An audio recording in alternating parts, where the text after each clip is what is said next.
Good day everyone, and welcome to my MagSorc guide for the Markarth Patch. It's going to be a little bit of a shorter guide now, because not that many changes have happened that affect MagSorc. However, some of my builds did change, including the main one which I'll be running this patch is actually a completely different build from what I've been running in the previous patch. As always, you can find the build editor links in the description of this video. You can also find them in the Discord server, and the link to that server is also in the description of the video. Any questions you may have throughout this guide, you can post them in the comment section here or on Discord. Usually I reply a little bit faster in the latter. When it comes to the change that they have made in this patch, one of the main ones is the change to regeneration. Namely the buff to major intellect and major fortitude and major endurance. This creates quite a big sustained buff for sorcerer as well, which means that you won't need to run as high of an amount of magical recovery anymore. Especially when you consider the regeneration buffs of previous patches, such as that the change to the rebate passive. That also gives a little bit of magicka when your curse ends, for example. Another change that they have done is, well, the new sets basically. Most importantly, the Vateshran Destro, which is pretty commonly used already in this patch and it's looking pretty good. So in some builds for Sorcerer I will try to implement this as well, but more about that later. Now, with that being said, I'm going to go to the general information of the builds. Basically, for every build I will be presenting this patch, I'll be using the Bewitched Sugar Skulls food. I've dropped every build with Bright Rose Boast. I will be explaining more about that later, but that also means I won't be using Spring Loaded Infusion or anything, and that makes Sugar Skulls just the best installed food to use here. As for potions, usually I'll be going with Spell Power potions. Sometimes I'll switch to tripods in a fight. I have an add-on for that, which is called Greymand Quicksalt Bar, and that allows me to just quickly switch a potion in mid-combat without having to use that scroll wheel, because it can be quite clumsy sometimes. That being said, base potion is the Spell Power potions, and sometimes when I'm under heavy pressure I'll go switch to tripods. As the back bar, like on the back bar, I still use my Escapist Poison as per usual, with the trait there being defending. And on the front bar, where before I was using infused shock damage glyph, I have now switched to sharpened shock damage glyphs. This is because of the nerf to minor vulnerability. They changed that from 8% to 5%. So proccing that is still nice, but not as valuable as it was before. And combine that with the sharpened buffs that we have seen in the past few patches, I definitely think it's better to go with the sharpened trait instead of the infused trait right now. I'm still running a shock glyph because it's still going to give you a little bit higher uptime and minor vulnerability, which is still nice on top of the usual procs you will get from elemental weapon or crushing shock. As for the Mundus, it will differ per build, but it will always be either the H-Knock or the Mage Mundus, and this is also a bit up to you. Sometimes when I have the H-Knock and I get like 1.6k regeneration, you might feel like sometimes it's a bit over sustained because of the sustain buffs, and then you might try out the Mage as well. I definitely advise you to play around with this. What you see mentioned in my guide here and in the build links is simply what I prefer to use with the builds. The champion points, as I mentioned at the start, will always be in the build links. I'm not going to go over that in this guide because it would just be too lengthy and there's not really much to explain there. So, I refer to the build links for that. Another note I want to make is something about critical search. I've seen this question pop up every now and then, which is why I don't use critical search much in PvP. And the reason for that is that it is not very reliable, not reliable enough, at least for me. To give you an example, like if I get jumped on by a couple of people, and then the first thing I'm going to do is kite away from them. But in doing so, I'm of course not going to be pressuring them anymore because I'm taking care of my defense with shield stacking and dark conversion and such. And if I kite away from them, if I have Bound the Storm, it's also not going to proc surge anymore, which means I will get exactly 0 healing from this. Sorc is a bit of a bursty class often, and not having constant pressure is a bit is bad for critical surge. That being said, it is still good critical surge, and if you want to try it, by all means, but the reason you won't see me using it is because it's not reliable enough for me.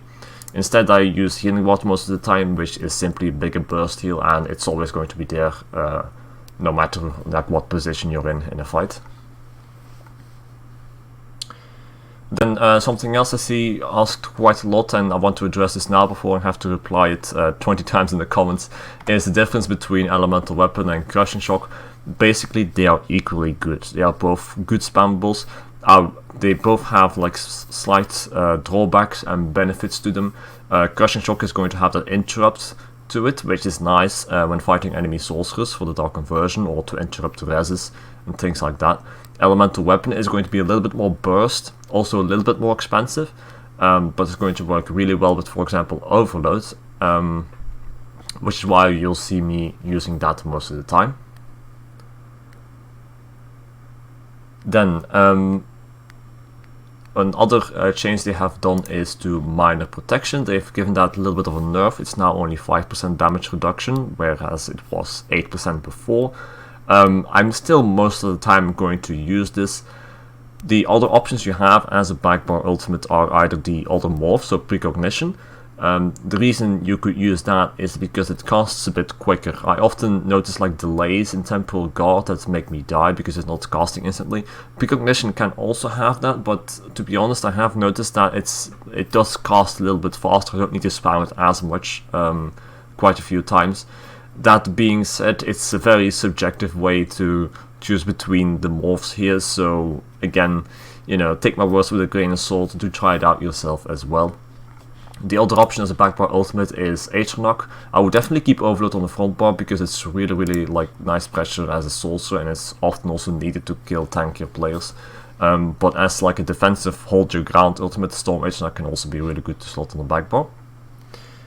And then the last thing to mention before I get into the builds is that often you will see me using One Piece Domi in the builds for the Stamina Magicka. Know that Swarm Mother is going to give the exact same bonus, but for newer players this is often quite a bit easier to get for the One Piece here.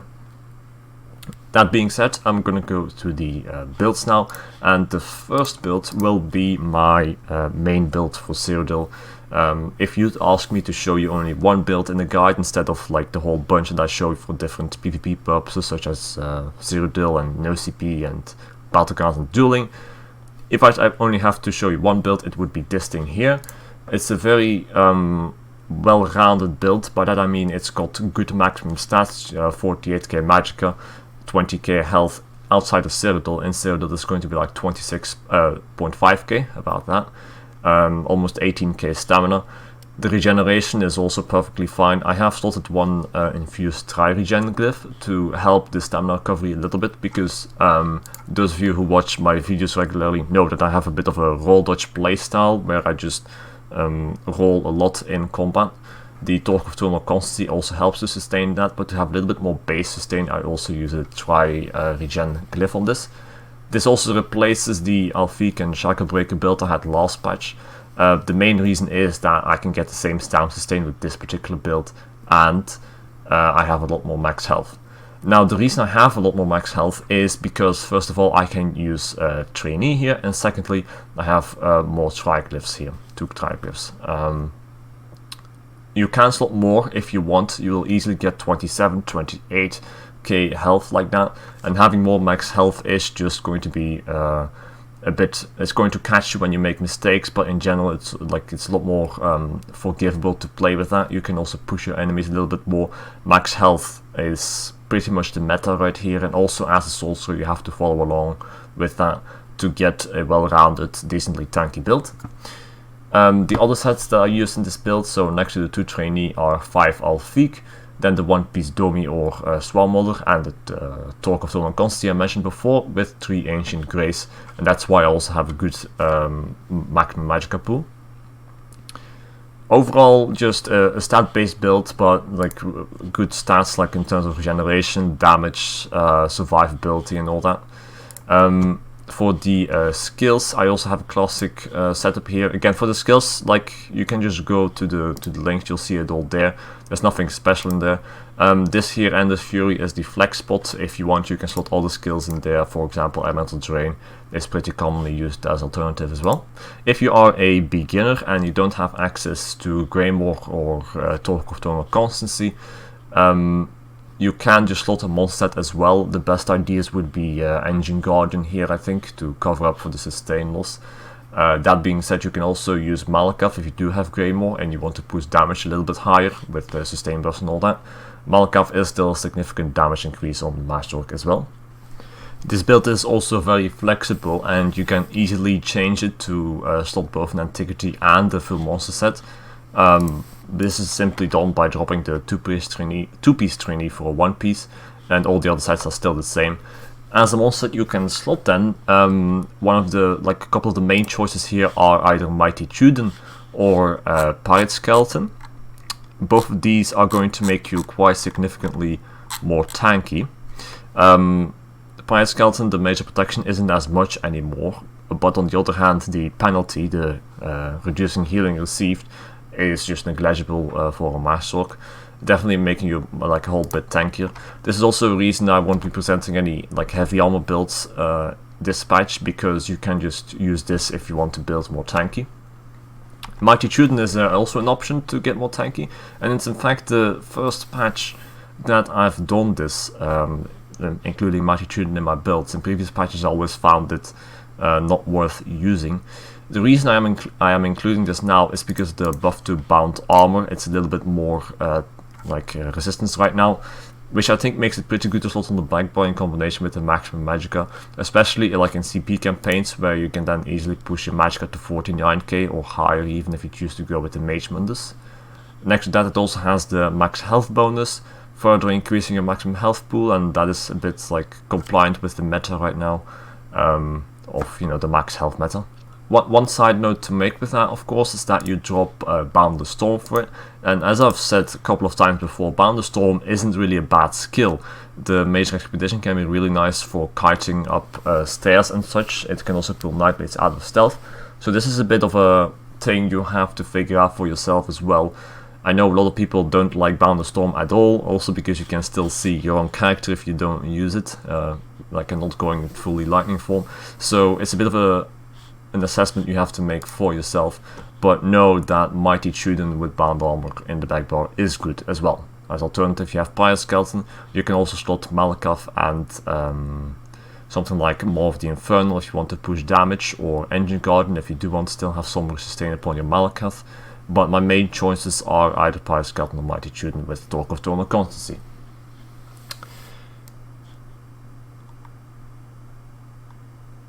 Then for the next build, that is going to be my nocp build. It is in fact the exact same as it was last patch, so I'm not going to be talking about it that long. Just know I'm running Iron Blood, 5 pieces of Iron Bloods in combination with 5 pieces of Feek, Dummy House and Torque of Tonal Constancy with the Master's Inferno on the front bar. Iron Blood is really good for nocp because there the proc sets and the amount of pressure you take is relatively higher, and the ability to kite, like you don't need as much ability to kite there because people can't chase you as far either, but on top of that you just need that survivability to be able to hold your ground somewhere. So that's why I use Iron Blood despite it having the snare. Again, a shout out to Orgi Baba for that, who is PCEU MagSorc that first went around using these builds for nocp. You can find his channel in the description as well. Master's Inferno on the front bar. This is because I want to use Ball of Lightning for nocp basically, especially with Iron Blood. It snares you, and if you get rooted or snared on top of that, you're going to be at a standstill, and you need something to deal with that. So realize that here I don't want to use Streak, I want to use Ball of Lightning instead. Ideally you also place this on the back bar and then Bound the Storm on the front bar. This makes it easier to kite on one bar with. I do like to use Rest Ult here, because you are just a lot tankier with Iron Blood. I don't do this on other builds because there you are too squishy, and Rest Ult, like, you still get killed quite a lot through it. As always, you can see I use Torque of Tonal Constancy here. You can switch it out to Markarth if you want to push damage higher. The maximum magicka isn't that high, however, again, the tankiness from Ironblood more than makes up for that. All this being said, this Ironblood set and the Master's Inferno and the Talk of Eternal Constancy, if you're new to the game, this might be quite a hassle to farm, which is why I'm again going to refer to that first build I mentioned. If you want to get an all-around good build, also for nocp, build 1 that I mentioned earlier is definitely the way to go. Then for the third build, is going to be a build with Winterborn, 5 Winterborn, then 5 Alfiq as always, the dummy house, one piece dummy house, Winterborn on the front bar and trainee on the back bar. Winterborn is going to basically create a lot more burst in your build. So if you're looking for a bursty build that maximizes the amount of burst damage you can do, the amount of one-shotting zerglings, if you will, you can do, this build is going to give you all that burst damage, but on top of that you will still retain good stats in terms of tankiness with the maximum magicka as well as sustain. Keep in mind that on this build I prefer to go with the Mage Mundus, stacking the maximum magicka a little bit higher and putting the magicka recovery a little bit lower. I use Crushing Shock here instead of Elemental Weapon. This is something you have to do for this build because Crushing Shock is going to deal frost damage, which is going to proc the Winterborn, just creating that burst in your build. It's also very controlled. You can really decide when you will proc this Winterborn because your Crushing Shock is the only frost damage you have, thus making it a really good proc set, I think, for bursty MagSorc builds. The next build is going to be a build with the Master's Inferno again and Clench with 5 Alfiq and 5 Lich on the back bar. This build basically is here for people that are having difficulties using Streak and that would rather have another build. In nocp I had this Master Inferno because I definitely wanted to use Ball of Lightning there. Here this build is also for CP.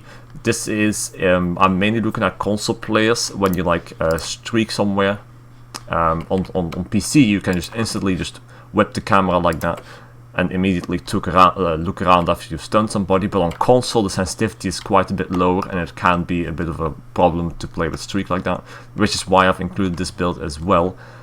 Clench is not a good CC at all, especially compared to Streak. I really don't like using Clench when I have other options available.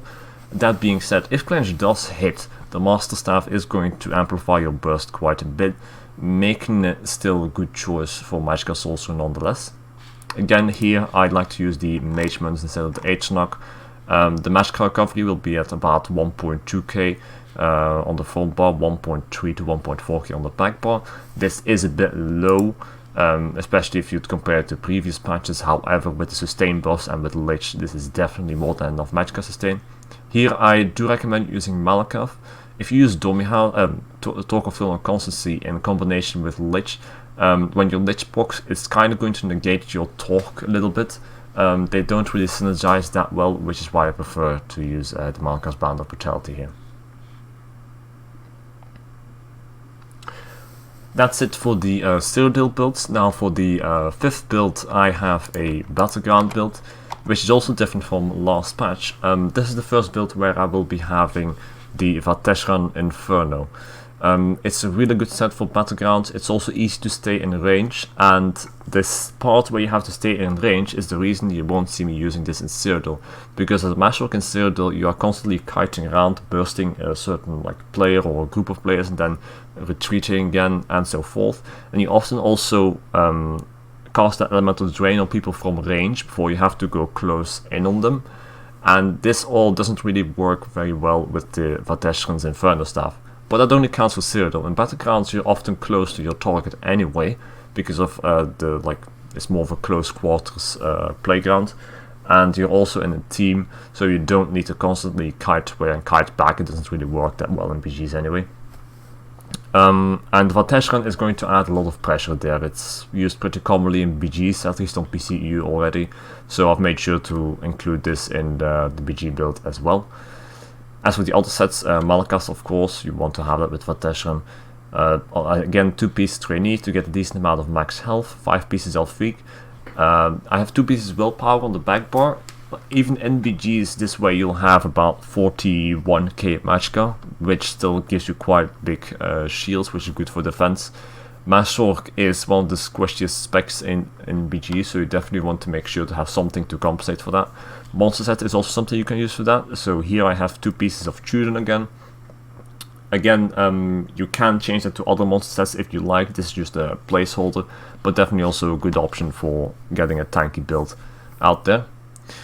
Lastly, for the Mundus, to get a 41k you do have to go with the Mage Mundus, so this drops your regeneration a little bit lower, which is okay, because in BGs you have a lot of regeneration coming your way. Some people use Blessed Shards, or you get synergies with that Undaunted passive that also gives a bit of sustain. It's also much easier to cast Dark Conversion there, because it's how you can just hide behind teammates, or there's LOS everywhere. As for the skills, it is a little bit different from Cyrodiil builds, in the sense that here I like to use Encase, or well, Shattering Present Morph. When the MMR in BGs gets high, and you get into teams that like have all consistently good players, MagSorc becomes less and less valuable, because in low MMR, MagSorc is really nice to have because you can just burst down like squishies, but in high MMR where this doesn't happen anymore, MagSorc often struggles to find its place. And I think one of the main uses you can still have is in controlling the enemy, because you have a good route with Encase over here.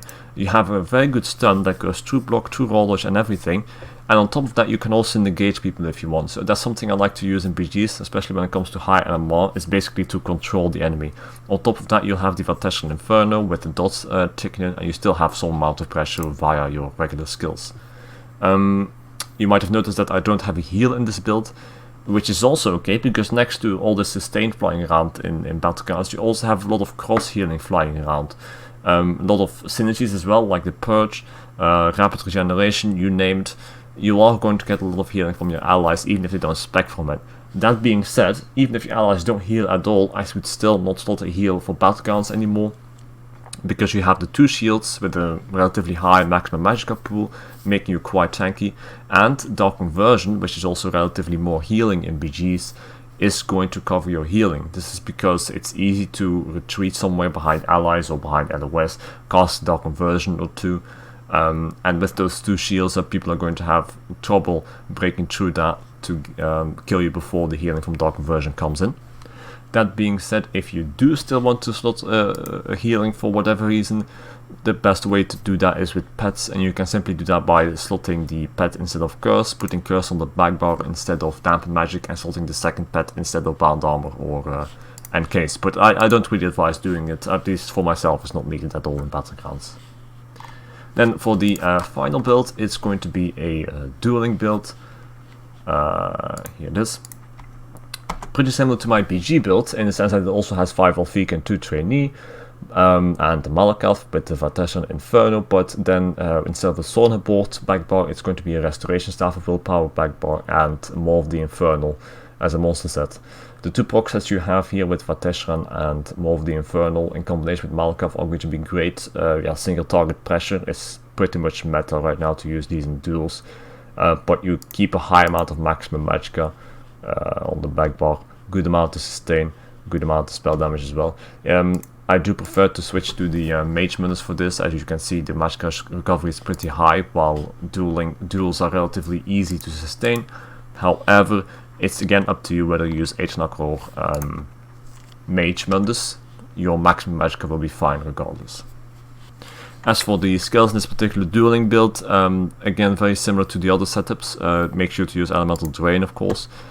On the you can use Undo on the back bar and Aether on the front bar, or you can just put Aether on the front bar and keep Overload for the back bar as well.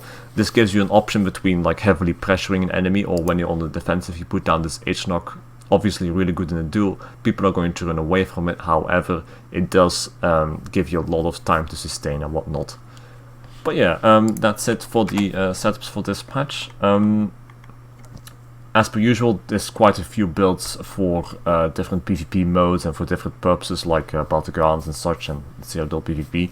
But if you'd ask me for one build, I would go with that first all-around build. If you have any questions, again, put them in the comments. Join the Discord server, put them there.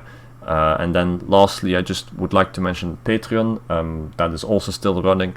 And if you'd like to have any more like guidance, that is to say one-on-one guidance, I do that via Patreon.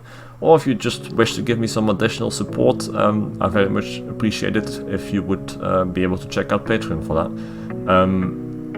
But in any case, I thank you very much for watching and see you guys next time. Bye.